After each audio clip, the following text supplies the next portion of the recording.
Welcome back, and thank you so much for joining us. I'm sure, yes, you wonder what I was doing. Yes, I was orchestrating, yes.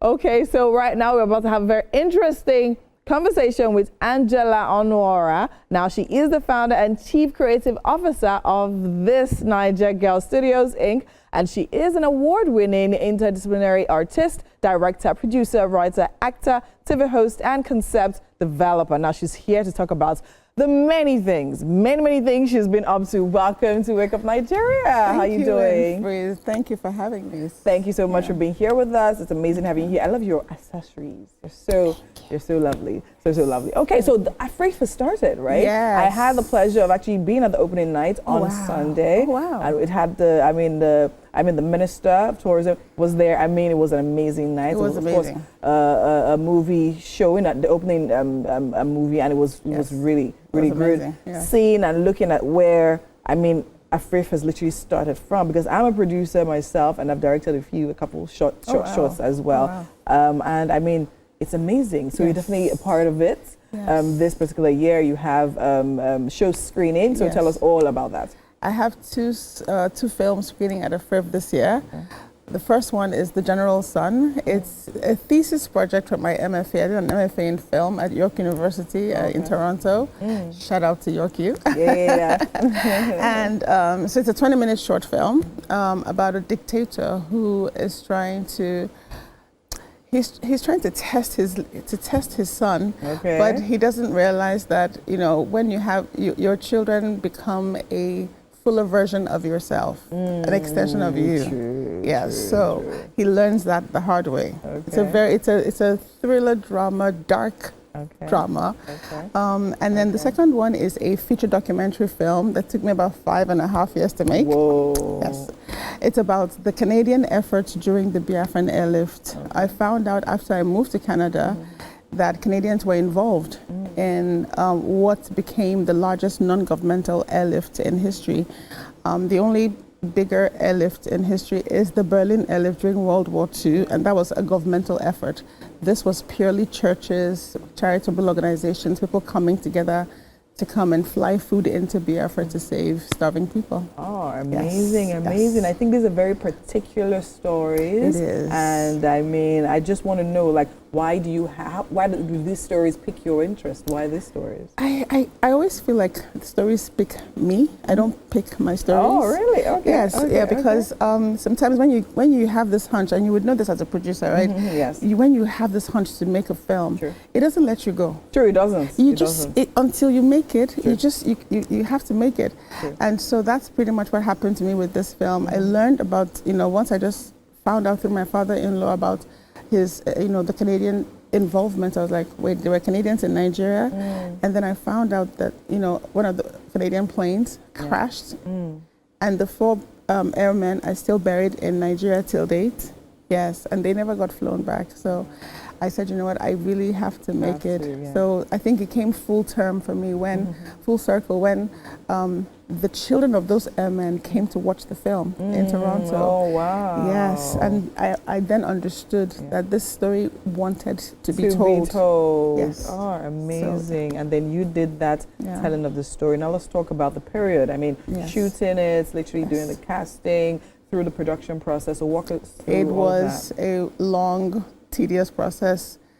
3 or 4 continent shoots. So we're filming in Denmark, in Switzerland, in Sao Tome, which is where the airlift was based, in Nigeria, in Canada. I basically interviewed as many living former missionaries as I could find, and many of them were kind of dying as I was making the film because they were old. They were old, I can imagine. Yes, in fact, the main subject matter, he didn't get to see the documentary. He died. Yes, Ron McGraw. He died. Yeah. And so there was an urgency as well with telling this story because they were old and they were dying. They were in their 80s. So I felt a sense of urgency that this story needed to be told, and it needed to be told now.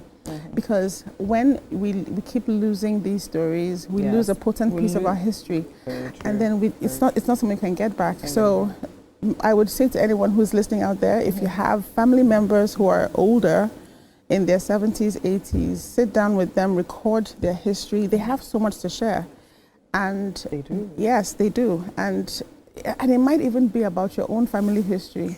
Many people don't know beyond their maybe grandfather, great grandfather. I'm telling It's you. very rare. There's some people that have very well documented family history, but not everyone does. Not everyone does. Yes, True, and then again, the war also destabilized a lot of people, and so people lost stuff. So you can take the time to kind of do that history digging and find it. And I'm seeing a community of storytellers who want to kind of tell the story. Yeah, tap into that. I think it's actually really brilliant, and it should, because recently I had the opportunity and pleasure of literally being with my dad for an extended period of time, and I knew that every single day there was one story after. Some days we just sit down till like past 2, 3 a.m. in the middle of the night. We're talking about, extending about his childhood, how he joined the military, how about the coups, and I'm like, so it was. And I remember, I know that thought actually came to mind. Yes. That okay, I mean, I need to like this will make a film. Like in fact, film in parts, right? And it's very important because whether you like it or not, those little details of their stories has direct impact on our lives. It's us. It is. That's our history. It's actually, it is we our are, history. We are our history, and so